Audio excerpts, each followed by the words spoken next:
Wisconsin's Attorney General just filed a lawsuit to stop the Elon Musk $2 million giveaway. Musk announced on X that he plans to personally hand over the cash to two voters. Jason Calvi is here with what happens next. Hey, Kim, we're talking about AG Josh Call. He filed this suit in Dane County, and guess what? Their cases are randomly assigned to judges. So guess who is going to get this case? Susan Crawford, Supreme Court candidate. Her campaign says she officially recused herself from the case in Dane County, and it's been assigned to a different judge. This fight comes just 4 days before Wisconsin's Supreme Court election. Elon Musk said Thursday night that he'll speak in Wisconsin this Sunday. His post on X said the event would be open only to Wisconsin Supreme Court voters. There he said he'd give away $1 million each to two voters. He said it was, quote, in appreciation for your taking the time to vote. And then the bigger issue is giving something of value to try to encourage people to get out there and vote. And clearly, that was his intention with this. Election attorney Michael Maestelman points to Wisconsin law. It says you can't give something of value over $1 to encourage or discourage someone from voting. Can you unring the bell? I mean, he was encouraging people to vote, right? Because if you didn't vote, you couldn't show up at his rally. So it was an exclusive event for only people that voted. Then Friday, Musk deleted the post and replaced it with this one. Musk says the Sunday night event is open to those who signed the petition against, quote, activist judges.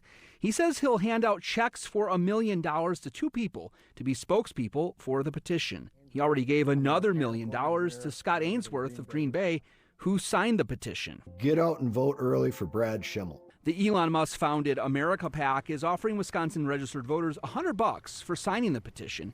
It doesn't mention candidates. It doesn't mention voting, but the offer only runs through 11:59 election night, April 1st. So no one from Musk's political action committee returned our request for an interview.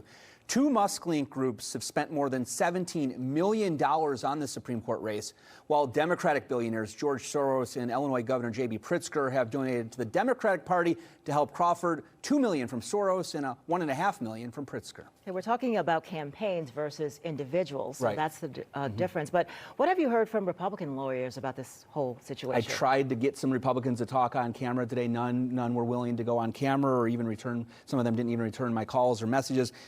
So that's what we're looking at. But for comparison, you may remember back in 2020, Wisconsin Republicans wrote a cease and desist letter to the city of Milwaukee because they were going to have early voting at Fiserv Forum as well as AmFam Field. And they said, hey, if you have any players there or have the mascot there, that's offering people something of value. Potentially meet the players or to meet the mascot would be something of value, and therefore you're breaking the law. That was 2020. And here's something some serious value for at least two people. That's right. $2 million. All right, thanks. So the Supreme Court election is Tuesday. In this week's episode of Open Record, we take a deep dive into the big races on your ballot. You can see Open Record on Sundays at 11 p.m. on Fox 6, and you can watch it anytime on the Fox Local, the free streaming app.